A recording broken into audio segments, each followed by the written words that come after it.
ઉપસ્થિત ગ્રામજનો તથા વાલીઓને મારા મિત્રો, આજે 2025ના રોજ હું બગડા નવ્યા આજે 26મી જાન્યુઆરી વિશે અને ભારતીય સંવિધાનના ઘડતરના ગાથા વિશે બે શબ્દ કહેવા માંગુ છું. એ આપ સૌ શાંતિથી સાંભળો એવી મારી નમ્ર વિનંતી. 26મી જાન્યુઆરી એ એકમાત્ર તારીખ નથી, પરંતુ તે આપણા ભારત દેશનો ઇતિહાસનું સોનેરી પાનું છે. 26મી જાન્યુઆરી 1949માં આપણું સંવિધાન અમલમાં આવ્યું હતું અને ભારત સત્તાવાર એક લોકશાહી પ્રજાસત્તાક દેશ બન્યો હતો. તેથી તે દિવસને ગણતંત્ર દિવસ તરીકે ઉજવવામાં આવે છે.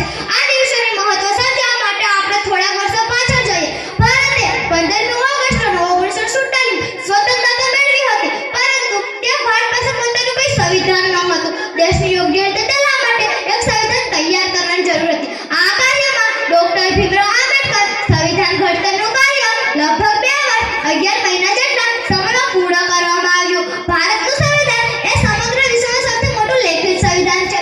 26મી નવેમ્બર 1949માં આપણું સંવિધાન સ્વીકારવામાં આવ્યું હતું અને 26મી જાન્યુઆરી 1949માં આપણું સંવિધાન અમલમાં આવ્યું હતું. આ દિવસોની પસંદગી પર એક ખાસ કારણ છે. 26મી જાન્યુઆરી 1930માં લાહોરમાં યોજાયેલી ભારતીય નેશનલ કોંગ્રેસની બેઠકમાં પૂર્ણ સ્વરાજનો ઠરાવ પસાર થયો હતો.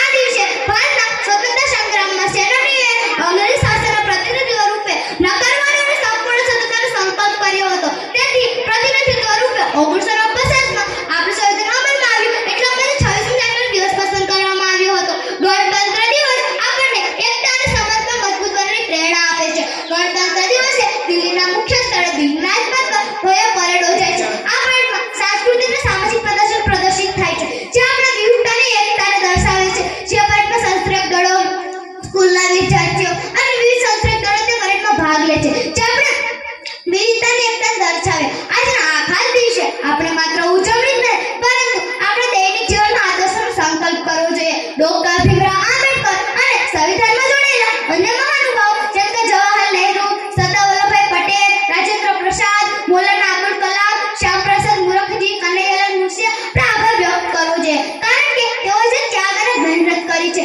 તેની પાસે શીખ મેળવી અને આપણે દેશને વધુ શક્તિશાળી બનાવવાનો પ્રયાસ કરવો જોઈએ. આજે આપણે કેવા દેશમાં જીવીએ છીએ જે પ્રજા સર્વોપરી છે અને આપણે દરેકને સમાન અધિકારો મળી રહ્યા છે.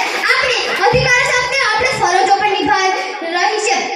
આજના આ પ્રજાસત્તાક દિવસે આપણે હાલો સંકલ્પ કરીએ કે આપણે આપણી ફરજો નિભાવીશું અને ભ્રષ્ટાચારનો અન્યાય સામે અવાજ ઉઠાવીશું અને દેશના સારા નાગરિક તરીકે બધી ફરજો નિભાવીશું. આજના આ પ્રજાસત્તાક દિવસે આપણે આઝાદી અને લોકશાહીના આભાર વ્યક્ત કરીએ અને ભારતના